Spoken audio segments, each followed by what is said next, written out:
થયો અને 3 મહિના સુધી આપણે બંધ હતા. બધે લગભગ 900 જખમમાં બધે રોજી ચાલુ કરાવી નથી. બંધ હતું કેટલા મહિનાથી બંધ હતું? 3 મહિના હતું. જ્યારે યુદ્ધ થયું ચાલુ ત્યારથી બંધ હતો. ત્યાંથી બંધ બધે ચાલુ થઈ ગયો, પણ આ 3 જગ્યાએ કોઈ જગ્યામાં ચાલુ નથી. બધે ખાતાવાળાઓ જાણ કરે, કોઈ બી આપણે હાથ કાઢી. તમે કોને રજૂઆત કરી ચાલુ કરવા માટે? લખનભાઈ દુઆર.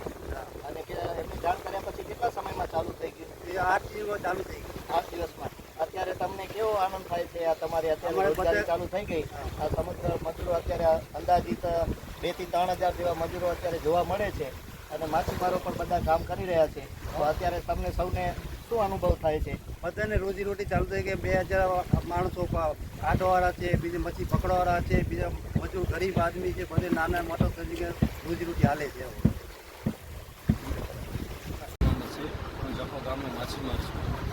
7 મહિના રોજ હમણાં ઓપરેશન નિવેદનના કારણે અને દેશની સુરક્ષાના કારણે 7 મહિના રોજ ગુજરાત સરકાર દ્વારા એક ગેજેટ બહાર પાડવામાં આવ્યો હતો.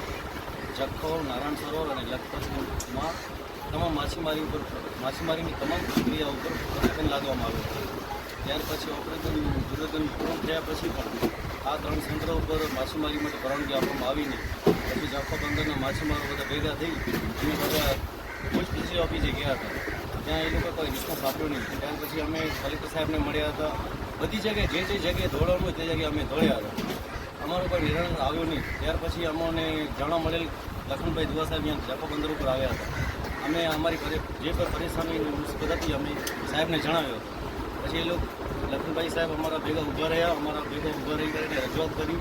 પછી જે જગ્યાએ જે જવાનું ત્યાં કાર્યવાહીઓ કરાવીને પછી ચાલુ કરાવ્યું.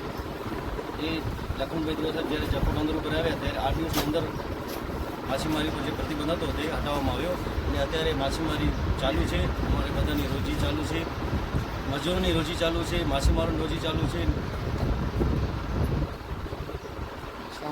એ માછીમારી પ્રતિબંધના કારણે જે શ્વાનો ભૂખે મળતા હતા એ લોકોને અત્યારે ખાવાનું બધું માછીમારો દ્વારા આપવામાં આવી રહ્યું છે. એટલે બધાની જે સમસ્યા હતી બધી પૂર્ણ થઈ છે. એટલે અમે બધા જખો ગામના માછીમારો લખનભાઈ દુઆ સાહેબનો આભાર વ્યક્ત કરીએ છીએ અને કહીએ છીએ કે તમે આવી રીતે ગરીબોની મદદ કરતા રહો અને તમે આગળ વધતા રહો. અમે દુઆ કરીએ છીએ.